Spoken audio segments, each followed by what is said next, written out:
appelle plénière. Dans d'autres structures, on les appelle les comités exécutifs. Dans d'autres, on appelle ça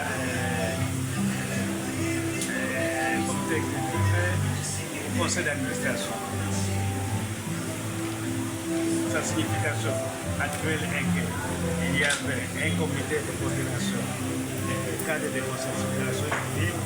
Ce comité est arrivé avec un mandat et comme il n'y avait pas de possibilité pour les élections, on a mis en place un comité de transition qui a aussi épuisé tout un mandat et à ce moment-là, on est dans le phase. Il y a un vide et nous, il faut qu'on se mette ensemble pour qu'on puisse décider comment ça va continuer. Alors, les provinciaux sont ce qu'on appelle les architectes de vie pour venir, ils sont venus, mais aussi, même là, on est en train de se concentrer pour qu'on puisse d'abord décider de la réorganisation des activités, mais aussi qu'on puisse légitimer les personnes qui vont continuer, que ce soit même pendant un mois ou 2 mois pour organiser l'Assemblée générale. Et en fait, il se pose toujours le rôle de comme vous suiviez les interventions, on est en train de vouloir savoir comment on peut mobiliser les ressources sur le plan national, local, et attendre à l'extérieur, alors que l'extérieur a des problèmes. Il y a des problèmes de guerre, il y a beaucoup de problèmes. Ici on attend le faire, ici on est dans le problème. Et voilà un peu pourquoi nous sommes là. Merci beaucoup. Il faut d'abord commencer le début. C'est la rencontre, c'est la plénière des coordonnateurs, c'est-à-dire les provinciaux. Nous représentons dans les provinces et ceux de la coordination de la nationale. Alors, l'objectif était d'abord l'équipe de transition était déjà à leur mandat. Alors, il fallait maintenant convoquer cette plénière pour que, ensemble avec les provinciaux, nous puissions voir l'avenir du cadre pour essayer d'en discuter sur l'organisation de l'Assemblée générale pour mettre pas seulement l'équipe qui va conduire des commissions sur l'organisation de l'Assemblée générale. C'est d'abord ça l'objectif de l'arrivée de tous les provinciaux que vous avez vus. Et la deuxième, c'est aussi, pourquoi pas, parler des enjeux de l'heure. Pendant ces temps-ci, on va réfléchir aussi sur quelques thématiques, y compris bien évidemment le dialogue. Et à ce stade, que pensez-vous de toutes ces propositions, des recommandations et défis qui vous attendent? Deux recommandations, c'est moi je me dis, ou ce que je peux dire, c'est vraiment des recommandations tellement fondées, en commençant d'abord par nous-mêmes, la société civile. La société civile ne doit pas dépendre totalement de partenaires en fait. Alors, on doit d'abord nous-mêmes faire l'auto-prise en charge, l'auto-gestion, la prise en charge en fait, de la société civile, au lieu d'avoir toujours les mains tendues au niveau du gouvernement, au niveau de partenaires internationaux. Et c'est ce qui fait, c'est ce qui fragilise, c'est ce qui diminue la force de la société civile. Parce que quand on tend la main, celui qui vous tend la main, il vous donne de lignes de conduite. Alors vous n'avez pas de choix, vous allez vous incliner par rapport à leurs orientations que à votre propre orientation. C'est ça d'abord la lutte que la société civile devrait s'engager et gagner cette lutte. La deuxième, c'est l'unité. Je pense que ça a été parlé dans nos chez plusieurs intervenants de témoignages, et que quand la société civile elle-même, elle n'est pas unie, comment nous pouvons parler du dialogue? Comment on peut maintenant inviter les politiques, si nous-mêmes d'abord, qui représentons la population, on n'est pas unis.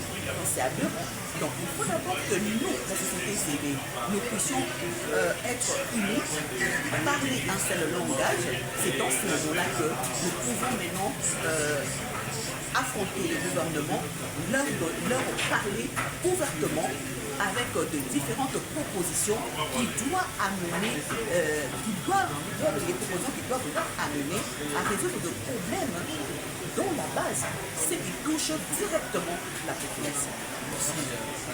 J'étais invité par l'honorable Bengue par rapport à l'Assemblée générale qui se tient, l'Assemblée générale du cadre de concertation de la société congolaise, comme présidentielle. Je continue d'ailleurs à être actrice de la société civile. Et être là pour partager un peu l'expérience et faire des propositions, pourquoi pas, par rapport aux questions de l'heure actuellement. Chers collègues, les professions. Nous parlons chacun de la Constitution, nous parlons dialogue. Voilà, j'étais là. Un mot d'encouragement à toutes ces personnes qui quittent les provinces pour y participer. Moi, Les excellences provinciales. que la société civile puisse se réveiller comme autrefois. Parce qu'aujourd'hui, nous voyons quelle est la tendance religieuse. La société civile, elle n'est pas religieuse. Elle est civile, comme on dit. Autrefois, à notre époque, la société civile s'est levée pour parler de questions importantes pour le pays. Actuellement, nous avons le problème de l'insécurité. La République démocratique du Congo a perdu l'autonomie, l'autorité d'une partie de son pays parce que nous sommes agressés par le pays. Nous ne sentons pas la participation de la société civile par rapport à tout ce que nous avons comme produit qui viendrait de la République. Donc nous appelons seulement la société civile, nous leur recommandons de revenir, qu'ils puissent se mettre de nous, thématique par thématique, parler de la République démocratique du Congo, accompagner les institutions de la République afin que nous puissions tendre vers le développement durable et la sécurité dans notre pays. Merci. Défi à relever. Un moment à féliciter que les acteurs non étatiques organisés dans des cadres de concertation soient ensemble pour échanger sur leurs expériences et souligner les bonnes pratiques de leur vie. Et donc, j'étais parmi les intervenants avec ma longue et petite expérience dans l'engagement sociopolitique de la fille et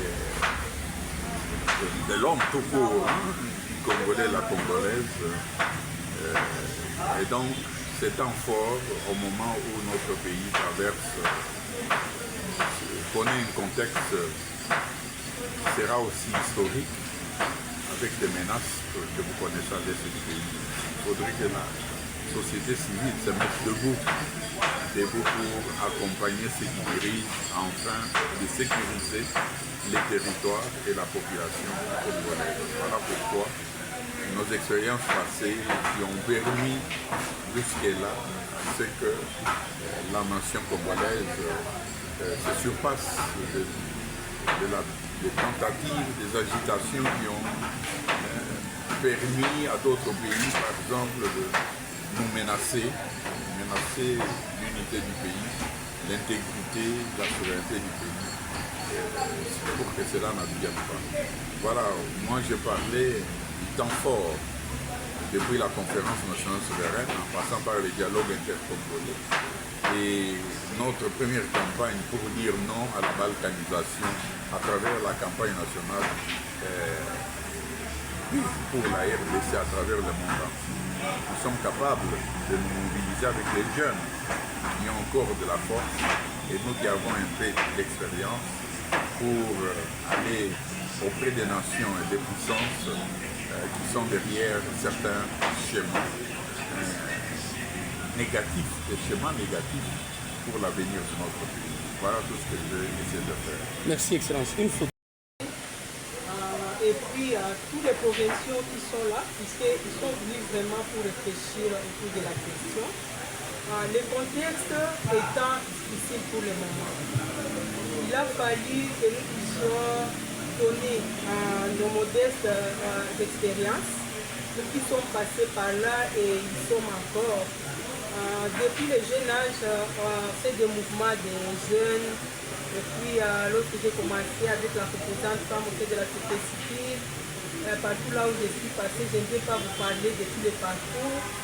Bref, il a fallu montrer d'où vient l'engagement, d'où vient la légitimité, d'où provient aussi la confiance d'autres compatriotes et comment on accède au poste de prise de décision. Est-ce que c'est ça le combat?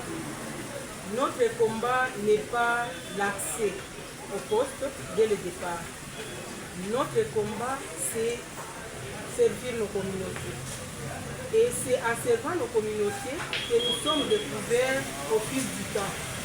Donc ça, c'est juste une conséquence. Donc il y a des confusions que nous devons peut-être cesser à brandir. Croire que lorsqu'on est acteur de la société civile, c'est pour accéder à un poste de prise de décision un jour comme objectif ultime. Nous prenons ça comme conséquence et donc il faut miser sur le travail de terrain, le travail communautaire dans nos villages, dans nos territoires, dans nos communes, dans nos provinces, dans nos villes. Mais il ne faut pas voir juste les sommets. Et progressivement, grâce à Dieu, c'est le parcours maintenant qui trace la destinée de tout chacun.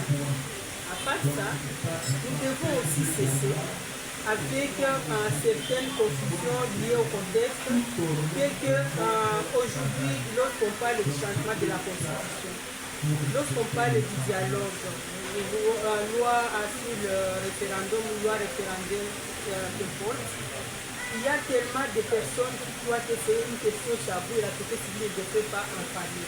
La société civile ne doit pas traiter de tels problèmes. Si la société civile n'en parle pas, qui en parlera? Puisque d'un côté, il y a ceux qui sont très intéressés à sauvegarder le pouvoir le plus longtemps possible. De l'autre côté, il y a ceux qui sont très intéressés à conquérir ce pouvoir. Maintenant, entre les deux champs d'action, nous ne trouvons pas les dénominateurs communs. Puisqu'il y aura toujours ceux qui seront là pour se faire. Et personne ne va réfléchir d'une manière objective. Notre souhait, nous comme société civile, c'est d'être au milieu du village. Réfléchir sur ce qui met tout le monde ensemble. Pourquoi créer des débats aujourd'hui qui vont diviser davantage la population? Notre dénominateur commun doit être aujourd'hui paix, sécurité, unification du pays, donc fin de la guerre, et puis la cohésion nationale, le développement du pays, comment retirer notre pays de la liste grise des pays corrompus. Voilà les questions qui devraient vraiment être notre puissance pour le monde. Mais les deux champs-là vont nous perdre. Nous risquons de nous pencher soit à gauche, soit à droite, et c'est là le danger. Nous restons au milieu du village et c'est pour cela que nous sommes là pour y réfléchir. Pas pour faire des contrepoids, pour faire force, cette force vraiment qui va mettre tout le monde ensemble. Et nous ne sommes pas des opportunistes pour sauter sur les dialogues d'emblée. Les dialogues là, nous en parlons aujourd'hui, mais ça ne pas réussir. Si nous y allons, tout en étant dans des cas opposés comme ça, en tout cas, nous n'allons pas nous assortir. Et même dans les dialogues, il y a ceux qui vont continuer à parler là-bas, nous changeons et nous restons. Les autres qui vont commencer à dire, vous ne changez pas et vous partez. Avec tout ça, ça ne va pas nous faire la confiance. Nous vous remercions. Remercier Monseigneur Mouleng pour m'avoir convié à cette activité qui se déroule aujourd'hui. Je suis très content d'avoir pris part. Je vais parler de mon parcours.